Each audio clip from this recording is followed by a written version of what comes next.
Just now? 중간에 한 번씩 끝날 때 그러니까 확실하게 안 끝나고 이렇게 끝났어요. Okay, let's start. Okay. Fossil fuel. Fossil fuel is the fuel that mankind is the most reliant on, and we need this to live our everyday lives. So this house believes that we should limit fossil fuel production. And to begin, I'll give you some definitions of the keywords. So first of all, by limit, what I mean by limit is to restrict by law. And by fossil fuel, I mean any form of substance preserved in the earth that we use for industrial and mechanical purposes. And by production, the general definition is the process of making a certain item, but in this specific case, we define it as extraction of fossil fuels. Okay. We have two main reasons that why this law needs to be passed. First, the future is uncertain and it is unprepared. First, the majority of current energy comes from fossil fuel, and actually we are not sure about how much we can use from now on. So there must be some sort of limitation to give us time to prepare for our future, and we are not. And it's said that we have approximately about 50 years. That's what some experts say, but we are not yet at the stage of replacing fossil fuel with another source yet. So there, in 50 years, so there must be some sort of action taken to have some more time. And if we do not, we'll suffer from huge consequences such as lack of energy and therefore not being able to use the energy at the right time. Okay, now we're done with the news. Let's move on to the practicality of this mission. And well, first of all, as we stated, we of course need this. This is literally the moving fuel of the international economy. So, okay, basically there are two different ways that contractors actually make their contracts between companies and actually when they drill fuel. There's number one, the limited contract, and there's number two, the problematic unlimited contract. Now, limited contract states that you can drill how many barrels a year, how many barrels a day. The problem we're talking about is these unlimited contracts that are going all around the world. We have these companies that are just buying this portion of land from either private owners or governments, and they're drilling every single drop of oil out of it, and they're just depleting this entire area. What we are saying is that we don't want any more depletion. We don't know how much there's left. We don't know if there's going to be an alternative within the next estimated 50 years. So we want to first of all start a research program, an organization, which will first of all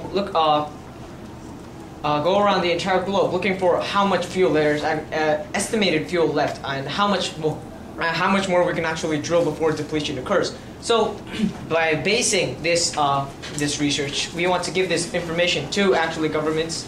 We want to give this information to OPEC. We want to give this information to companies so we can prevent all of these companies from depleting. So basic practicality behind this is that first of all, we provide the research, we provide the information to stop depletion because we don't know how much there's left right now. Number two, we want to enforce this actually by enforcing governments into stopping this depletion of companies around the world and banning these companies. And what are the benefits of restricting fossil fuels? First of all, we can buy more time for developing alternative energy. Currently, we are still at the stage where we are developing new energy, and new energies like solar energy and hydrogen energy is not on practical use. So, and like they mentioned, it has been expected that in about 50 years, the fossil fuel will be depleted, but we are not sure whether we can find it or put it in practical use. So this law can extend the time that we can find the new energy sources. Secondly, we can prevent or lessen the pollution due to the use of fossil fuels. Nowadays, we can't imagine how much fossil fuel we are using for cars and factories, and because of those cars at factories, there are a lot of problems like global warming, and if this law is passed, this can prevent or lessen those problems.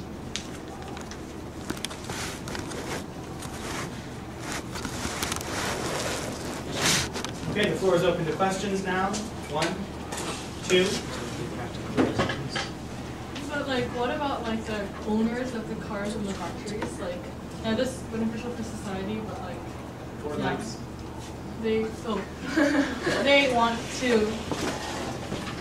yeah. But what about what about the opinions of the car owners? And yeah, what if they don't want to be so restricted with their this is a competition?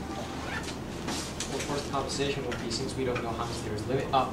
We're basically saying we're not going to like limit how much people drive their car. We're not talking about how much we're limiting how much people actually use the oil they have. We're talking about how much oil they're gonna actually have. We're talking about limiting the amounts that these companies actually provide to these customers. So of course they can use all they want, but they're just simply gonna get it at like reasonably higher price. Next question. How will making research reports and about how much oil is left in the world and giving it to OPEC firms and governments in countries, how will it stop depletion? That's exactly what we're saying. Since, well, first of all, yeah, some people say 50 years, but some people say 5, some people say 20. So we give them information first.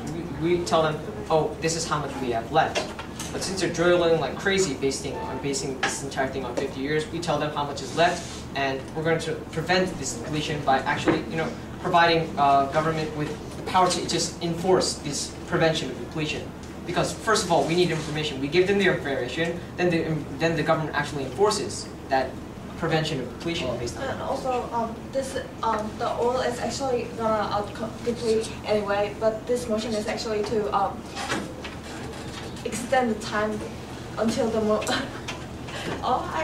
extend the time until the depletion. Okay, wow, what's funny about it? But you will see, like those are by their own land and they're drilling from their own land. No, of course not. Of course not. So we're just making sure we have enough time to prepare for it. So that's the point of making the limit. Yeah, and once like drilling, yeah, it requires government rules. Next question. Although oil may deplete in 50 years, it's still going to, although it's going to deplete in 50 years, it's still going to be in use for more than 80 years. So considering that, isn't limiting the production of fossil fuels, decreasing the amount of energy use that will be allowed to be used for the entire world? And isn't that, and since the world isn't even ready to depend on other alternative energy, isn't that really bringing detrimental consequences to the world economy? Isn't that the reason why? Sorry, no good. Isn't that the reason why we are like limiting the drilling of fossil fuels? I mean, to give more time to find alternative energy and to put it in practical use. Question 4. How are you going to persuade the firms? I mean, could the policy be afraid this now? It's not about persuading. We're making the law because they won't do it by themselves. Daewon, 30 seconds to, sorry, you're going to finish answering that question? Daewon, 30 seconds to convince us. Okay, first laughing.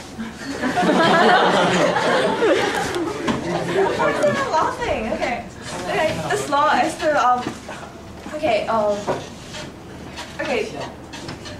oil's actually gonna run out in the end, but there is something we can do until the moment of depletion to